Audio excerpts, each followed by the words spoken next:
Hi. If you resonate with any of these topics, this is for you. And if not, I'll join you to here. You can scroll past, it's your choice. But if at all you're intrigued in any of this, stay. Okay. Beginning with, there's a lot to unwind here actually, because you would know there's definitely a lot going on. If you understand anything about any of this, you know how vast and how deep all this is. But anyway, starting with the concept of Shiv and Shakti. So Shiv and Shakti are the reason of creation. Shiv is consciousness, Shakti is energy. Okay. Consciousness and energy create. Okay, they create together. And as we know, in the most layman language, Shiv and Shakti are divine masculine and divine feminine energies inside every one of us. We all have these two aspects within us, the divine masculine and the divine feminine. We use both aspects to do different things. How these two aspects function within us or in our energy, in our soul, is how the world sees us, is how we function. It is everything about us. Everything about us is created from this masculine and divine inside us. That's Shiv and Shakti. Okay. Now, this is a lot. Okay. So, probably most of you know, if not, I'll tell you. King Daksh was Sati's father. Okay. So he was a devotee of Brahma. And when he was King Daksh was against the union of Shiv and Sati. But Brahma himself told Daksh clearly not to meddle with this relationship, not to become a hindrance in their union. Okay. But ego took over, and what happened later. Sati burnt herself and gave up her physical body to unite with Shiv, and she became, resorted to her cosmic, presence, who she was in the entirety, not as a limited human being, not in a limited vessel, but in terms of energy, she was the cosmic mother. She was Shakti. So she left that physical body because she felt betrayed, she felt humiliated because of her father Daksh, who went against the words and the advice of Brahma because of ego. So that was the creation of karmic patterns. Number one, when Daksh tried to control Sati's life, despite of destiny, despite of God's will, he went against the flow of the world. He created the karmic pattern, he abused his free will. And then Sati, because of anger or also because of ego, she technically committed suicide. So that was the karmic pattern number two. I mean, there were a lot of karmic patterns within, but these are the significant karmic patterns that they created in Satyug. Okay. And when Parvati came, and then what, Shiv attacked everyone. Okay, and that was another karmic pattern that Shiv started as a human being.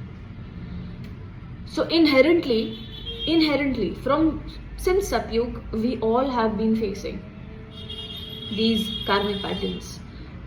The fragments of these Shiv and Shakti is within all of us. So every Shiv and every Shakti in us is bruised. Okay. And if we don't work on these patterns, if we don't recognize that this exists within us, we will not be able to unite. First of all, we will not be able to balance our divine masculine and feminine within. And as a consequence of that, we will not be able to unite with our counterpart. Like if we reach Shiv inside and Shakti inside, we will meet our Shiv and Shakti outside. That is how it works. And if we don't reach our Shiv and Shakti inside, we will never be able to meet or unite with our Shiv or Shakti outside. Okay. So now, because these karmic patterns started way back, and then it crept into generations and bloodlines, and now almost everyone has it because we all have Shiva and Shakti within us. So every Shiva and Shakti is bruised inherently. And you know what, when Parvati and Shiv met again, they had to do a lot of shadow work. The most surprising part is Parvati understood who she was, that she was Shakti in human form, and she went to Shiv and told him that I am your Shakti, I am your divine counterpart. And she was like, you know what, I've been hurt so deeply before, I'm not ready for this. So that came from a place of lack, from a wound, which Shiv as a human being had also not worked till then on, okay? And then they both worked on themselves, did their shadow work, did their inner healing, and then finally they united. Why am I explaining all this? First of all, because we have to understand we have wounds, and it is very important for us to be able to heal our inner self so that we can meet our divine counterparts outside. And you know what, when divine counterparts don't meet, when Shiva and Shakti don't meet, within or without, there's chaos. There is chaos. Okay, and all this chaos has been unfolding since Satyug, and Kalyug is a consequence of all that, all those cycles repeating themselves again and again. Every time we function or we decide or we act from a place of wound or lack, we repeat that cycle. We go even further from our divine union. And why is divine union so important? Like I said, Shiva and Shakti are the reason for creation. And if they both don't unite within or without us, there will be chaos. And why is Kalyug so chaotic? Because of this. And most of the people today are uniting with their karmics, creating generations with their karmics and not divine counterparts, because they've not worked on themselves. And as a consequence of not working on ourselves and not meeting our divine counterparts and making generations, taking generations further based on karmic relationships and karmic energies, we are adding to the chaos. We are going even further away from this cosmic balance. And that is the saddest part. And now talking about moksha. We can only have moksha. One of the biggest conditions for having moksha is the balance and the unity of divine masculine and feminine inside, Shiva and Shakti inside. And once we do that, we reach there, we will attain moksha. Whatever moksha means to you, we will attain moksha once that is done within. That is done within. Without that, you can never have moksha, no matter what you do. No matter what you do. If they are not united within Shiva and Shakti, you will not be able to leave this planet. You will come back. Because you would have hurt this planet, added to the chaos, and you'll have to come back to restore the damage that you've done. And as a human being, we keep forgetting where we come from, what we've decided as a soul, and then we add. We don't work on ourselves, we add. I know it's very complicated, but it is what it is. And the fact that energy cannot be created nor destroyed, it can only be transformed, this concept is only limited to Kali Yuga. And it is not even entirely true. Why? In Satyug, karmic patterns, what is karmic pattern? Karmic patterns is energy. What are deities? Deities are energies. When sadhus sat in sadhana, they created deities with their sadhana. Okay. So they created energy. They manipulated and created, they alchemized something.